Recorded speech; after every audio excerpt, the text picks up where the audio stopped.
അസ്സലാമു അലൈക്കും. മുഹറം ആഗതമായിരിക്കുന്നു. കലണ്ടറിൽ ഒരു പുതുവർഷം. ആയുസിന്റെ മരത്തിൽ നിന്ന് പക്ഷേ 3 ശതകം ഇലകൾ കൂടി കൊഴിഞ്ഞു പോയിരിക്കുന്നു. മുന്നോട്ട് നടക്കുമ്പോൾ മുന്നേ നടന്നവരുടെ ജീവിത പാഠങ്ങൾ നമുക്ക് പഠിക്കാനുണ്ട്.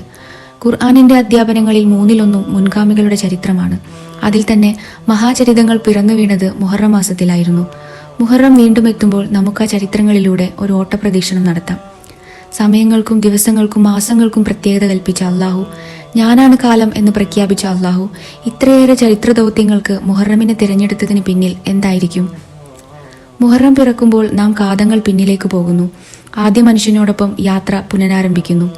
ആദം അലൈഹിസ്സലാം മുതൽ മഹാമുഹൂർത്തങ്ങളിലെല്ലാം മുഹറം മനുഷ്യ ചരിത്രത്തോടൊപ്പം സഞ്ചരിക്കുന്നു. അതിൽ മുഹറം 10 എന്ന തീയതി എഴുന്നു നിൽക്കുന്നു. മനുഷ്യപിറവിക്കായി അള്ളാഹു തിരഞ്ഞെടുത്തതും ആ ദിവസം തന്നെ. മുഹറം 10-നാണ് ആദം നബി അലൈഹിസ്സലാമിനെ അള്ളാഹു പടച്ചത്. സ്വർഗത്തിൽ നിന്ന് ഭൂമിയിലേക്ക് പുറത്താക്കപ്പെട്ട നാളുകളിൽ ആദം നബി അലൈഹിസ്സലാമിന് ശക്തമായ മനോവേദന അനുഭവപ്പെട്ടു. 300 വർഷം കരഞ്ഞു പശ്ചാത്തപിച്ചു. പക്ഷേ അള്ളാഹു സ്വീകരിച്ചില്ല. കുറ്റബോധത്താൽ നീറി നീറി ജീവിച്ച നാളുകൾ. അങ്ങനെയിരിക്കെ ഒരു നാൾ ആദം അലൈഹിസ്സലാമിന് ആ നാമം ഓർമ്മയായി. അവിടുന്ന് പ്രാർത്ഥിച്ചു, അള്ളാഹുവെ, മുഹമ്മദിന്റെ ഹക്ക് കൊണ്ട് എനിക്ക് നീ പുറത്തു തരണമേ. അബ്ദുല്ലാഹിബിൻ ഉമർ റളിയല്ലാഹു അൻഹു റിപ്പോർട്ട് ചെയ്ത ഹദീസ് ഇങ്ങനെയാണ്.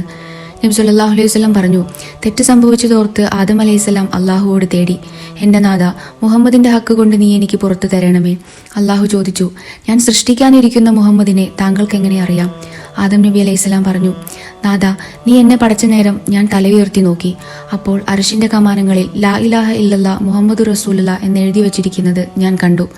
നിനക്ക് ഏറ്റവും പ്രിയപ്പെട്ടതല്ലാത്തതൊന്നും നീ നിന്നിലേക്ക് ചേർത്ത് വെക്കില്ലെന്ന് എനിക്കറിയാം. അള്ളാഹു പറഞ്ഞു, ശരിയാണ്, എനിക്ക് ഏറ്റവും പ്രിയപ്പെട്ടവരാണത്. അവിടുത്തെ ഹക്ക് കൊണ്ട് ചോദിച്ചാൽ ഞാൻ പുറത്തു കഴിഞ്ഞിരിക്കുന്നു. മുഹമ്മദ് ഇല്ലായിരുന്നുവെങ്കിൽ താങ്കളെ ഞാൻ പടക്കുമായിരുന്നില്ല. ഖുർആനും ആ സംഭവത്തെ ഓർക്കുന്നു. ആദം ചില കലിമത്തുകൾ ഉച്ചരിച്ചതിനാൽ അദ്ദേഹത്തിന്റെ തൗബ സ്വീകരിക്കപ്പെട്ടു. ആദം അലൈഹിസ്സലാമിന്റെ തൗബ സ്വീകരിക്കപ്പെട്ടത് മുഹറം 10-നായി. മുഹറം വരുമ്പോൾ ഓളം വെട്ടിയെത്തുന്ന ചരിത്രങ്ങളിലൊന്ന് നൂഹ് നബിയുടേതാണ്. മഹാപ്രളയം വരുന്നതായി നൂഹ് നബിക്ക് അള്ളാഹു വിവരം നൽകുന്നു. അതിനായി കപ്പൽ തയ്യാറാക്കാനും കൽപ്പന. റജബ് 10-ന് പ്രളയം പൊട്ടിപ്പുറപ്പെട്ടു. ഒരേ സമയം ആകാശത്ത് നിന്ന് മഴവർഷവും ഭൂമിയിൽ ഉറവ പൊടിയലും. അടുപ്പുകളിൽ നിന്ന് പോലും ജലം പൊട്ടിയൊഴുകി. നൂഹ് നബിയും വിശ്വാസികളും കയറിയ കപ്പൽ 150 ദിവസം സഞ്ചരിച്ചു. മക്കയിലെ വിശുദ്ധ ഹറമിനെ കപ്പൽ 7 തവണ ചുറ്റി. ഇന്നത്തെ കഅബാലയത്തിന്റെ സ്ഥാനത്ത് നിലനിന്നിരുന്ന ബൈത്തുൽ മഅ്മൂറിൽ വെള്ളം പ്രവേശിച്ചിരുന്നില്ല. ഹറമിൽ നിന്ന് കപ്പൽ ബൈത്തുൽ മുഖദ്ദസിലേക്ക് എത്തി. നീണ്ട പ്രയാണത്തിനൊടുവിൽ മൂസലിലെ ജൂതി പർവ്വതത്തിലാണ് കപ്പൽ ചെന്ന് നിന്നത്. ഭൂമിയോട് ജലം കുടിച്ചു വെറ്റിക്കാനും ആകാശത്തോട് മഴവർഷം നിർത്തുവാനും അള്ളാഹുവിന്റെ കൽപ്പനയുണ്ടായി. കപ്പൽ ജൂതി പർവ്വതത്തിൽ ലാൻഡ് ചെയ്ത ദിവസം ഒരു മുഹറം 10 നന്ദി സൂചകമായി നൂഹ് നബി അലൈഹിസ്സലാം ആ ദിവസം നോമ്പനുഷ്ഠിച്ചു. നബിയോടൊപ്പം രക്ഷ പ്രാപിച്ച പക്ഷിമൃഗാദികളും അന്നേ ദിവസം നോമ്പ് നോറ്റതായി രേഖകളിലുണ്ട്. ആദം നബി അലൈഹിസ്സലാം ആഗതനായി 2242 കൊല്ലങ്ങൾക്ക് ശേഷമായിരുന്നു മഹാപ്രളയം. അതിതീവ്രമായിരുന്നു പ്രളയം. വെട്ടിത്തിളക്കുന്ന വെള്ളമായിരുന്നു പ്രളയജലം. അതിൽ നൂഹ് നബിയുടെ കപ്പലിന്റെ ലോഹഭാഗങ്ങൾ പോലും ഉരുകിപ്പോയി. കപ്പലിൽ വെള്ളം കയറുമെന്ന അവസ്ഥ വന്നു. നൂഹ് നബി അള്ളാഹുവിനോട് പ്രാർത്ഥിച്ചു. ദ്രവിച്ച ഭാഗങ്ങൾ പൂർവ്വസ്ഥിതിയിലേക്ക് മടങ്ങാൻ അള്ളാഹു ചില നാമങ്ങൾ ഉരുവിടാൻ കൽപ്പിച്ചു. ആഹിയൻ, ആസ്രാഹിയൻ എന്നായിരുന്നു ആ നാമങ്ങളെന്ന് തൗറാത്തിൽ പറയുന്നു. അഗ്നികുണ്ഡത്തിലേക്ക് എറിയപ്പെട്ടപ്പോൾ ഇബ്രാഹിം നബി അലൈഹിസ്സലാം ഉച്ചരിച്ചതും ഈ നാമങ്ങൾ തന്നെ. പരീക്ഷണങ്ങളുടെ പ്രളയകാലമായിരുന്നു ഇബ്രാഹിം നബി അലൈഹിസ്സലാമിന്റെ ജീവിതം. പിതാവ് ആദറിന്റെ വിൽക്കാൻ വെച്ച ബിംബങ്ങളിൽ കേടുപാട് വരുത്തുന്ന കുട്ടിക്കാലം മുതൽ പ്രകടമായ ദൈവസ്നേഹം. നമ്രൂദിനെ മുട്ടുകുത്തിച്ച വാഗ്വാദവേദി വരെ അതെത്തി. ശിക്ഷയായി ചക്രവർത്തി ചരിത്രത്തിലെ സമാനതകളില്ലാത്ത തീകുണ്ടമൊരുക്കി. 60 ആനകളുടെ താഴ്ചയുള്ളൊരു തീക്കുഴി. ദൈവനിഷേധിക്കുള്ള ശിക്ഷയിൽ പങ്കുചേരാൻ രോഗശയ്യയിലായിരുന്നവർ പോലും വിറകും നെയ്യും അതിലേക്ക് എത്തിച്ചു. 1 മാസത്തെ പരിശ്രമത്തിനു ശേഷം തീ കൊളുത്തി. നമ്രൂദിന്റെ നരകം ആളിപ്പടർന്നു. 7 ദിവസം അത് നിന്ന് കത്തി. പരിസരത്ത് പോലും നിൽക്കാൻ വയ്യാത്ത സ്ഥിതി. പക്ഷേ അതിലേക്ക് എങ്ങനെ നബിയെ എറിയും? പരിഹാരവുമായി ഇബിലിസ് വന്നു. ചരിത്രത്തിൽ ആദ്യമായി തെറ്റുവില്ല് അവൻ നിർമ്മിച്ചു. ചങ്ങലക്കിട്ട നബിയെ ഉയരമുള്ളൊരിടത്തു നിന്ന് വിക്ഷേപിച്ചു. മാലാകമാരും ജീവജാലങ്ങളും അള്ളാഹുവോട് പ്രാർത്ഥിച്ചു. അള്ളാഹു പറഞ്ഞു, ഇബ്രാഹിം എൻ്റെ ഖലീലാണ്, എന്നോട് മാത്രം തേടുന്നവനാണ്. രക്ഷിക്കേണ്ട ഉത്തരവാദിത്തം എനിക്കാണ്.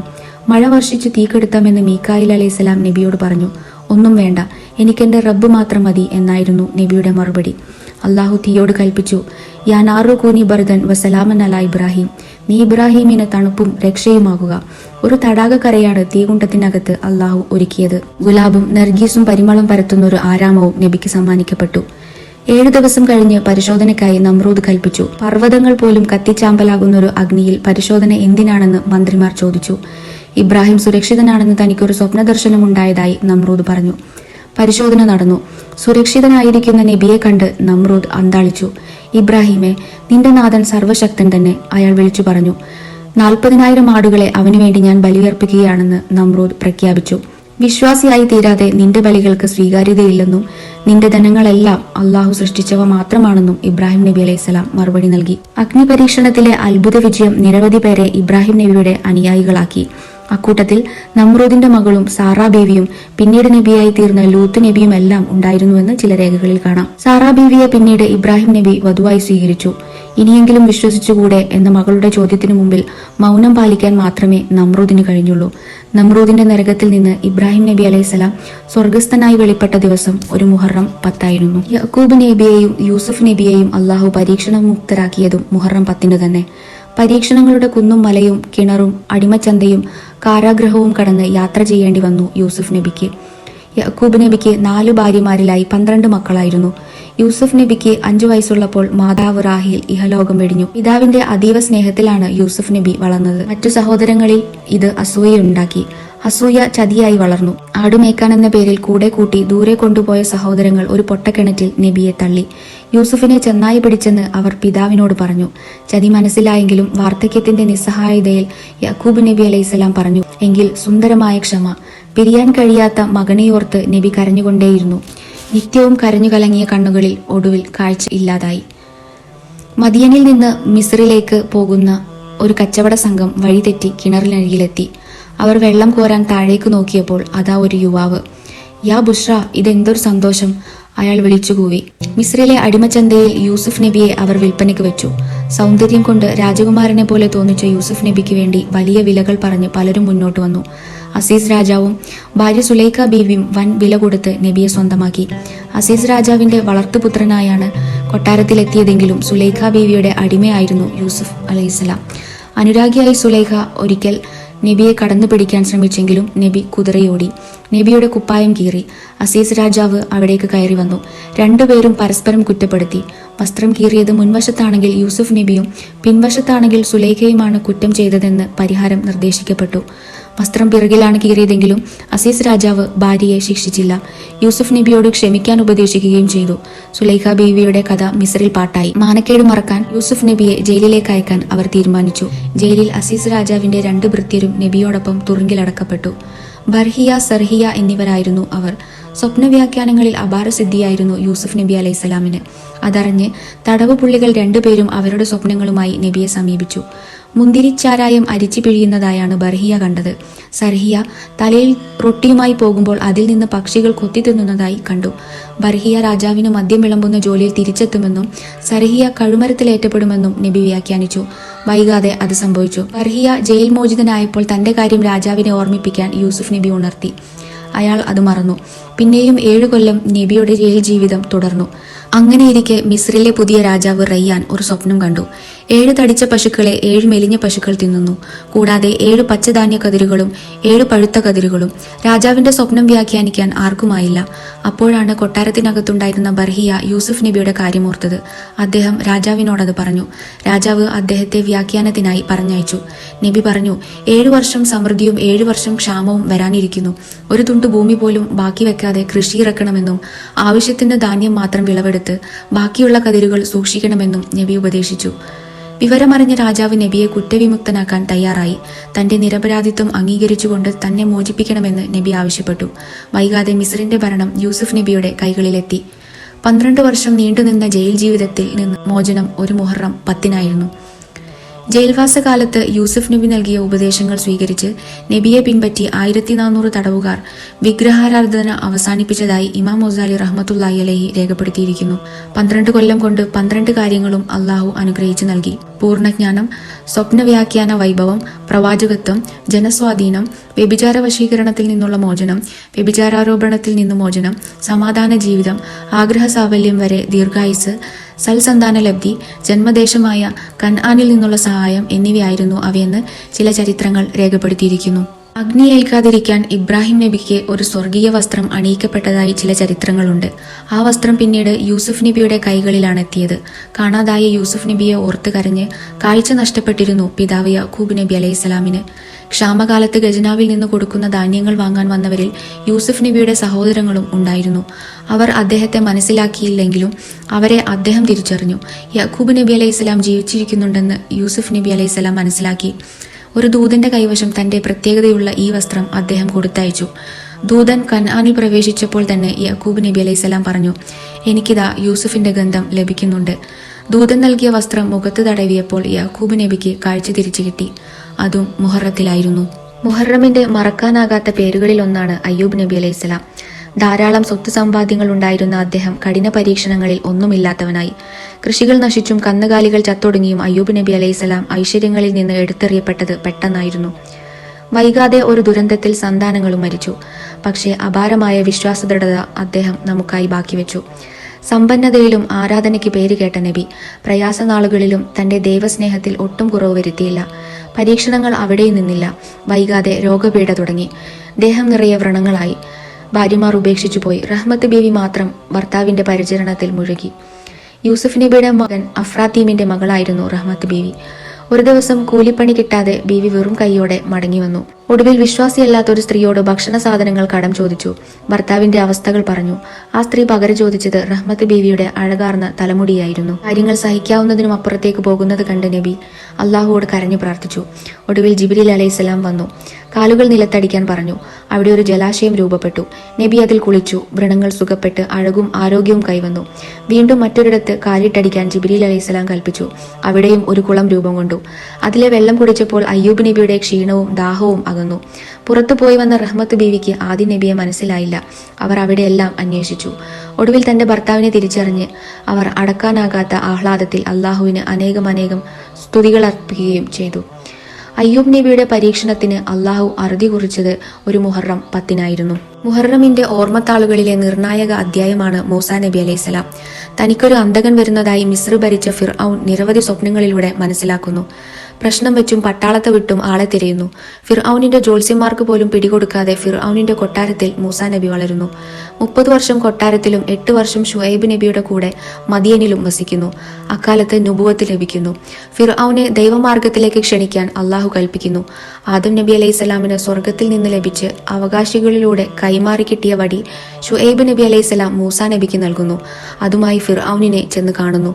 നിരവധി അത്ഭുതങ്ങളും പരീക്ഷണങ്ങളും വന്നിട്ടും ഫിർഔൻ നബിയിൽ വിശ്വസിക്കാൻ കൂട്ടാക്കിയില്ല. അങ്ങനെയിരിക്കെ ഒരു മുഹറം 9-ന് ബനു ഇസ്രായേലികൾ ഫിർഔനെ സമീപിച്ചു. ആദം അലൈഹിസ്സലാം ജനിച്ച മുഹറം 10-ന് ചില ആരാധനകൾക്കായി മിസ്രിന് പുറത്തു പോകാൻ അനുവദിക്കണമെന്ന് അപേക്ഷിച്ചു. ഫിർഔൻ സമ്മതിച്ചു. ജനങ്ങളുമായി രക്ഷപ്പെടാനായിരുന്നു മൂസാ നബിക്ക് അള്ളാഹുവിന്റെ കൽപ്പന. സൂര്യാസ്തമയത്തോടെ അവർ യാത്ര പുറപ്പെട്ടു. 6,70,000 പേരുണ്ടായിരുന്നു അവർ. ഹാറൂൻ അലൈഹിസ്സലാം മുന്നിൽ നിന്ന് നയിച്ചു.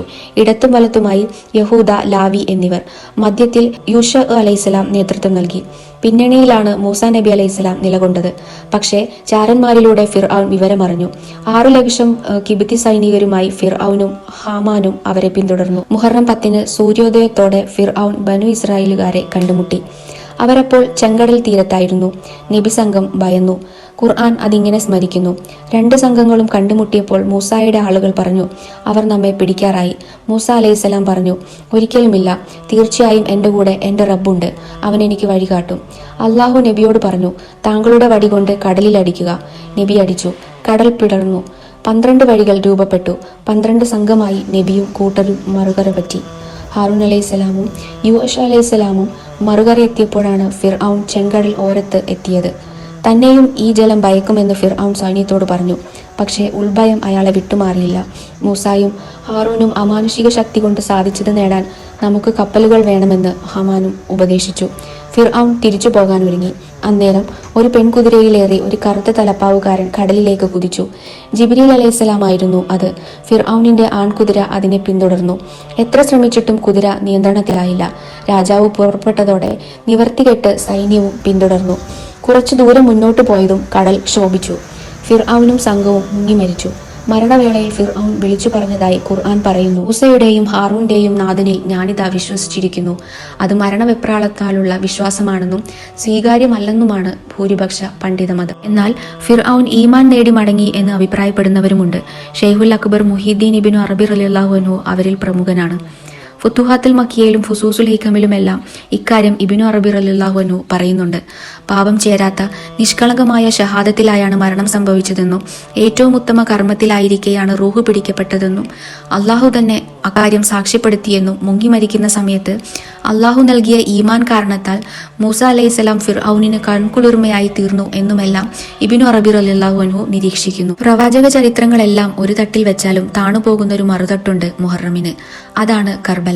സകല പ്രവാചകന്മാരുടെയും അംഗീകാരമുദ്രയായ തിരുനബി സ്വല്ലല്ലാഹു അലൈഹി വസല്ലം സംഭവിക്കുമെന്നോർത്ത് കരഞ്ഞ കർബല. തിരുകുടുംബം വഹിച്ച ക്ലേശങ്ങളിൽ ഏറ്റവും കനമുള്ളതായിരുന്നു കർബല. അതിന്റെ ഗൗരവം അറിയണമെങ്കിൽ നാം മുഹമ്മദീയ യാഥാർത്ഥ്യം അറിയണം. തിരു ഉമ്മത്തിലെ ഒരു ജ്ഞാനി പോലും മുൻകഴിഞ്ഞ നബിമാർക്ക് തുല്യമാണ്. അഥവാ മുൻകഴിഞ്ഞ പ്രവാചകന്മാർ ആത്മാവിലേറ്റിയ കലിമയാണ് മുഹമ്മദ് റസൂലുള്ളാഹി സ്വല്ലല്ലാഹു അലൈഹി വസല്ലം എന്നത്. അതേ സാക്ഷിത്വമാണ് ഒരാളെ മുഹമ്മദീയ ഉമ്മത്താക്കുന്നത്. ആ സാക്ഷിത്വത്തിന്റെ രഹസ്യം 5 പേരാണ്. തിരുനബി സ്വല്ലല്ലാഹു അലൈഹി വസല്ലം പുതപ്പിട്ടു മൂടിയ 5 പേർ. അഥവാ തിരുനബി സ്വല്ലല്ലാഹു അലൈഹി വസല്ലം, ഫാത്തിമ ബീവി, അലി റളിയല്ലാഹു അൻഹു, ഹസൻ റളിയല്ലാഹു അൻഹു, ഹുസൈൻ റളിയല്ലാഹു അൻഹു. അഹ്ലുബൈത്ത് എന്ന വിളിക്ക് അർഹതയുള്ളവർ, വിശുദ്ധരെന്ന് ഖുർആൻ വാഴ്ത്തി പറഞ്ഞവർ. കർബലയിൽ ഈമാനിന്റെ കഴുത്തിലാണ് അവർ വാളിറക്കിയത്. ഞാൻ ഹുസൈനിൽ നിന്നാണ്, ഹുസൈൻ എന്നിൽ നിന്നാണ് എന്ന് നബി സല്ലല്ലാഹു അലൈഹി വസല്ലമ പ്രഖ്യാപിച്ച മഹത്വത്തെയാണ് അവർ കശാപ്പ് ചെയ്തത്. ഇസ്ലാമിക സിംഹാസനത്തിൽ യസീദിന്റെ ക്രൂരഭരണം നിറഞ്ഞാടുകയായിരുന്നു.